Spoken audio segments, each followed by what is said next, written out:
Assalamualaikum warahmatullahi wabarakatuh. Perkenalkan, nama saya Nika Nikinda Wahyuni dari kelas Manajemen Reguler 2, mata kuliah Penganggaran Perusahaan. Di sini saya akan menjelaskan mengenai materi penganggaran perusahaan, di mana anggaran atau rencana keuangan perusahaan adalah perencanaan yang dibuat secara sistematis dan terstruktur, yang terdiri dari angka beserta keseluruhan kegiatan yang dilakukan selama satu periode tertentu.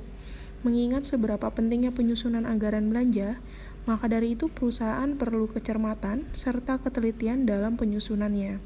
Selain itu, data serta informasi yang nantinya digunakan dapat diambil dari catatan neraca kas yang ada pada perusahaan.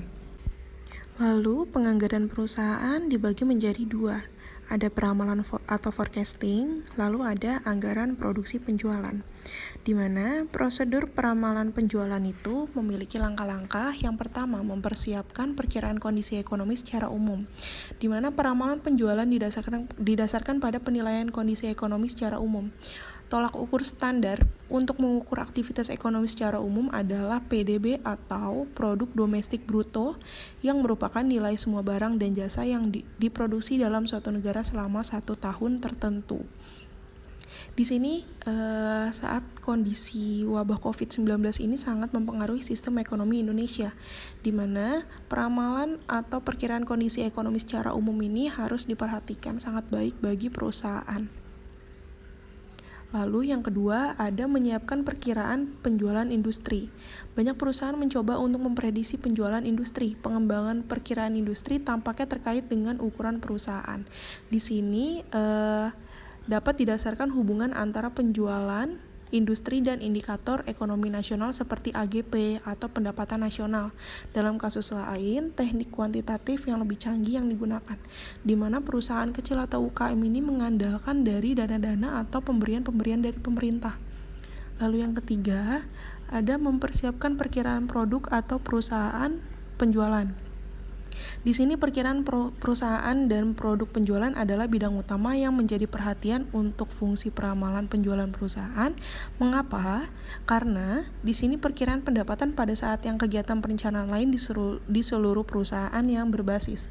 Di sini dibagi menjadi dua metode, ada metode peramalan kualitatif dan kuantitatif, di mana metode kualitatif ini mengandalkan penilaian subjektif, tapi informasi pendapatan atau penilaian. Selanjutnya ada anggaran produksi penjualan, di mana prosedur dalam menyusun anggaran penjualan itu pertama, memilih taktik terlebih dahulu. Kedua, menyusun usulan anggaran dari setiap divisi. Ketiga, menyarankan revisi usulan anggaran dari setiap divisi. Keempat, menyetujui revisi usulan anggaran dari setiap divisi. Kelima, anggaran tersebut setelah direvisi lalu disahkan dan didistribusikan kepada setiap divisi pada perusahaan. Peramalan atau forecasting merupakan bagian vital bagi setiap organisasi bisnis dan untuk setiap pengambilan keputusan manajemen yang sangat signifikan.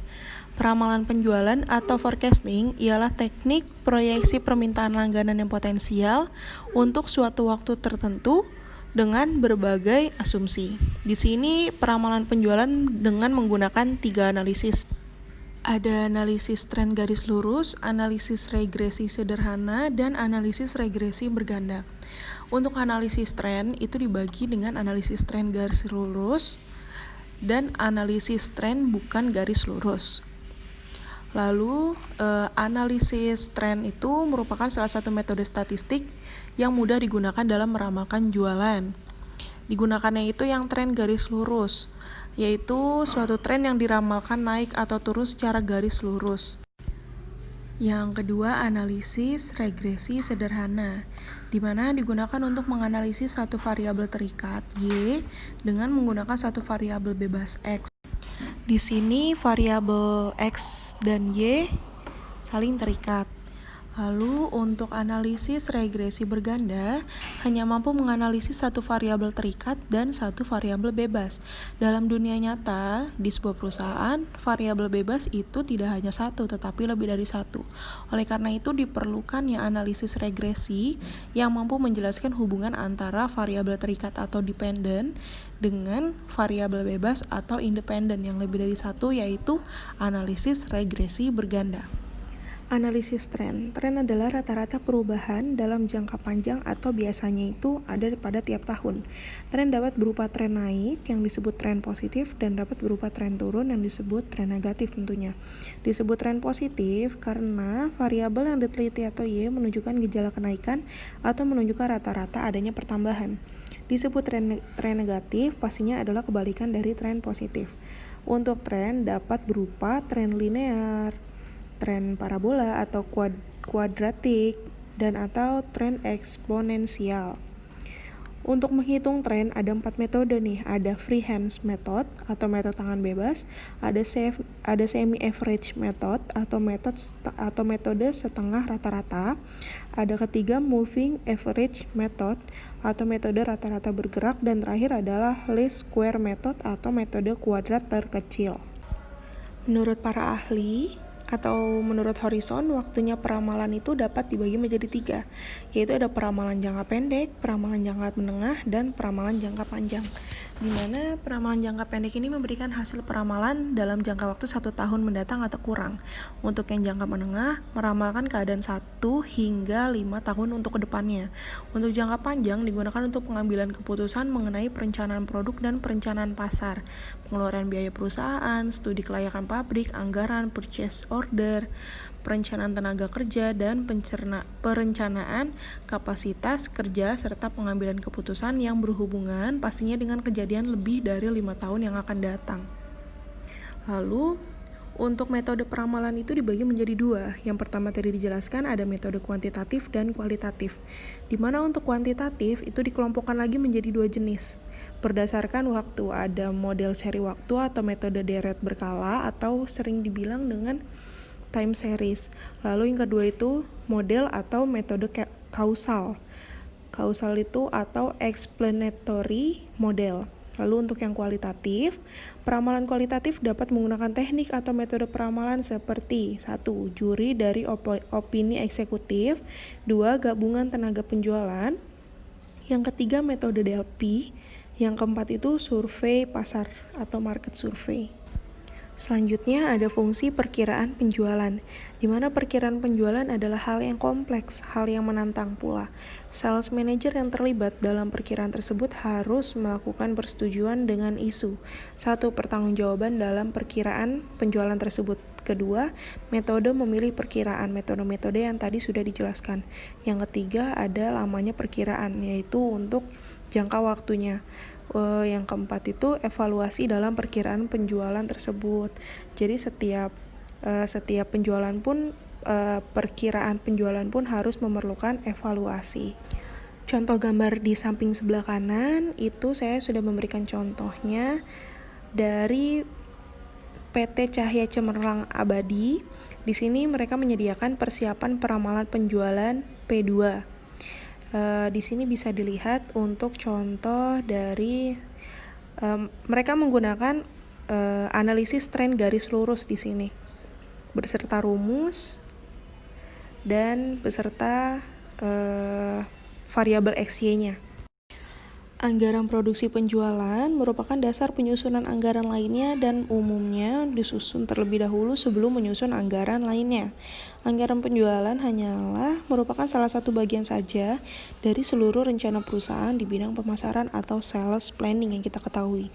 Anggaran penjualan perlu juga dikembangkan dengan teliti agar anggaran-anggaran operasi dan anggaran finansial saling isi-mengisi dan saling memantau dalam menyusun rencana anggaran komprehensif. Di sini saya sudah menyediakan contoh anggaran penjualan dari suatu perusahaan. Untuk selanjutnya dari anggaran produksi terdapat manfaat anggaran produksi penjualan, yaitu sebagai pedoman kerja pastinya di suatu perusahaan. Yang kedua sebagai alat pengkoordinasian pekerjaan. Yang ketiga yaitu sebagai alat pengawasan kerja. Dan adanya tujuan anggaran produksi penjualan itu diharapkan dapat memberikan gambaran mengenai pendapatan di masa yang akan datang. Jadi sudah diperkirakan untuk anggaran produksi penjualannya dan bagaimana manajemennya mencapai melalui kegiatan perencanaan dan pengendalian penjualan perusahaan. Lalu adanya faktor yang mempengaruhi anggaran penjualan. Ada faktor internal dan pastinya ada faktor eksternal. Untuk faktor internal, ada penjualan tahun-tahun yang lalu. Itu mempengaruhi untuk anggaran penjualan pastinya. Lalu ada kebijakan perusahaan yang berhubungan dengan masalah penjualan. Lalu ada kapasitas produksi yang dimiliki serta kemungkinan perluasannya. Ada tenaga kerja yang tersedia baik jumlah maupun keahliannya, lalu ada modal kerja yang dimiliki perusahaan, dan terakhir fasilitas lain yang menunjang itu mempengaruhi faktor internal dari anggaran penjualan. Lalu adanya faktor eksternal yang mempengaruhi anggaran penjualan. Pertama itu keadaan persaingan di pasar. Lalu posisi perusahaan dalam persaingan. Lalu ketiga ada tingkat pertumbuhan penduduk. Keempat elastisitas permintaan terhadap harga barang yang dihasilkan, itu sudah pasti. Lalu terakhir kebijaksanaan pemerintah yang berpengaruh. Itu sangat berpengaruh sih untuk anggaran penjualan, di mana pemerintah itu memegang kendali untuk perekonomian. Untuk yang terakhir nih, yaitu ada hal-hal yang perlu diperhatikan dalam menyusun suatu anggaran penjualan di perusahaan. Yang pertama, itu rincian jumlah dan jenis produk perusahaannya itu. Yang kedua, rincian daerah pemasaran perusahaan itu. Yang ketiga, diskriminasi harganya. Yang keempat itu potongan harganya. Yang kelima, itu rincian penjualan bulanan. Itu butuh. Lalu semakin jelas anggaran penjualan dalam perusahaan tersebut disajikan, maka semakin mudah pula manajemen perusahaan yang bersangkutan untuk melaksanakan koordinasi dan pengawasan kegiatan penjualan perusahaannya.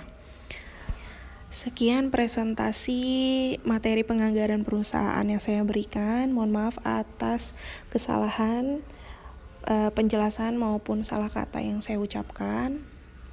Mohon maaf sekali lagi, terima kasih.